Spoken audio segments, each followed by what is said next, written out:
La mia curiosità d'arte di oggi vi parlerà di Pierre-Auguste Renoir e di un suo capolavoro, in questo caso quello che vedete alle mie spalle. Si tratta dell'Altalena. Pierre-Auguste Renoir nasce nel 1841 e muore nel 1919. È considerato uno dei grandi maestri dell'impressionismo.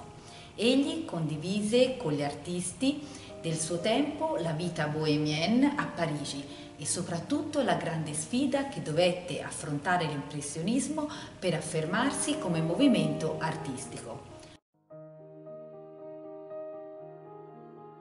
Le sue opere mostrano tutte un grande ottimismo, sono considerate un inno alla vita. Lui, sin da giovanissimo, mostrò un grande talento, tanto che il padre lo affidò subito a un decoratore di porcellane. Nel 1862, a 21 anni, entrò nell'École des Beaux-Arts, dove fece amicizia con Alfred Sisley, Frédéric Bazille e Claude Monet.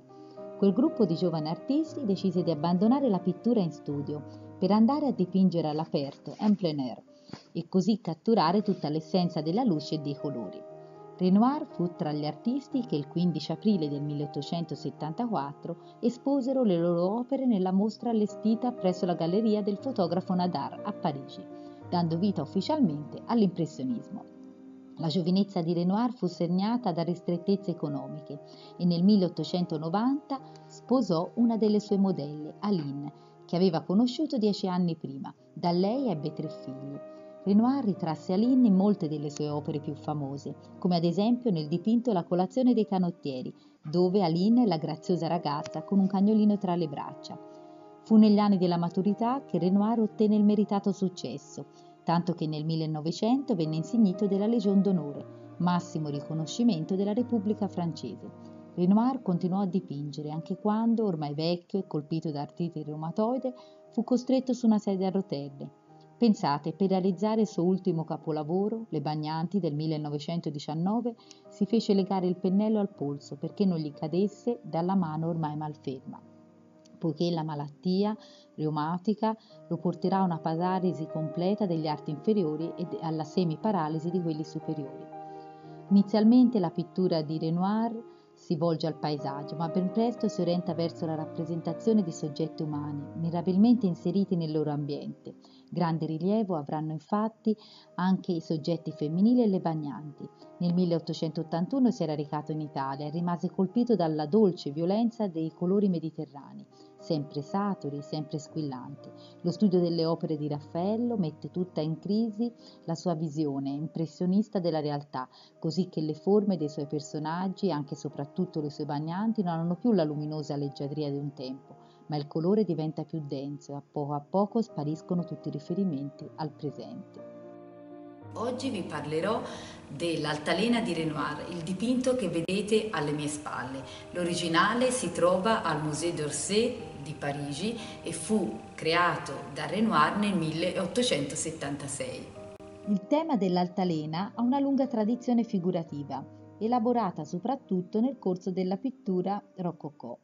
Infatti possiamo ammirare l'Altalena di Fragonard, il dipinto che rappresenta una scena immersa in una fitta boscaglia, dove la protagonista dell'opera è una ragazza riccamente vestita in atto di dondolarsi sull'altalena, la quale è spinta dal marito alle sue spalle. Ai suoi piedi invece si trova un uomo nascosto. Potrebbe essere uno spasimante, facendo parte di questo triangolo amoroso. Mentre si sta dondolando perde una scarpetta, la quale simbolicamente riporta un doppio senso malizioso nell'interpretazione appunto del dipinto. Questa idea è anche sostenuta dalla presenza delle statue di Cupidi. Per Renoir invece questa tematica è un meraviglioso pretesto per raffigurare delle figure umane che si immergono nella natura e per descrivere i colori che i loro corpi illuminati assumono attraverso le varie foglie. Il dipinto è realizzato en plein air, nel giardino proprio dello studio di Rue Cocteau. È di grande freschezza e spontaneità, al tal punto che sembra quasi un'istantanea fotografica. Nel dipinto di Renoir un uomo è di spalle e si rivolge a una giovane donna in piedi su un'altalena, sotto gli occhi di una fanciulla e di un altro uomo appoggiato ad un tronco d'albero. Renoir ci dà l'impressione di sorprendere una conversazione, L'artista fissa, come in un'istantanea fotografica, il gioco degli sguardi, che convergono verso l'uomo di spalle. La giovane donna invece sta distogliendo lo sguardo, come se provasse una sorta di imbarazzo. Probabilmente la conversazione verte su un argomento delicato. A questo gruppo in primo piano poi corrisponde un secondo gruppo di 5 personaggi sullo sfondo, che Renoir, con qualche pennellata, ha abilmente tratteggiato. L'altalena presenta molti punti in comune, ad esempio con il ballo alle Moulin de la Galette. Le due tele sono state eseguite infatti parallelamente nel corso dell'estate del 1876.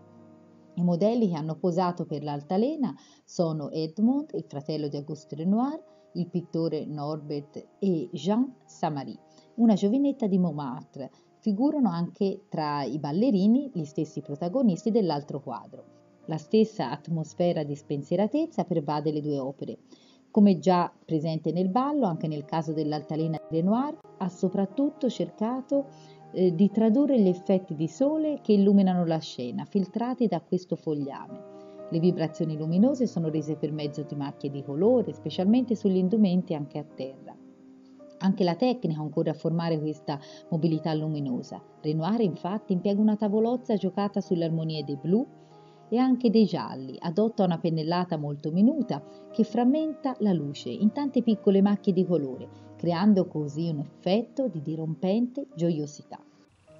Tutti questi particolari non piacquero affatto ai critici, che videro il dipinto alla mostra del 1877, ma il dipinto ebbe comunque un acquirente.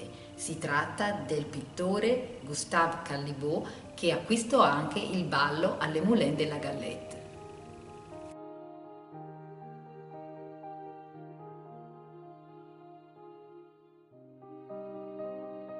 Le sue opere venivano respinte ai salon ufficiali, i colori considerati troppo accesi e non naturali, e addirittura le pennellate così veloci davano l'idea di un quadro molto sommario, come una sorta di abbozzo.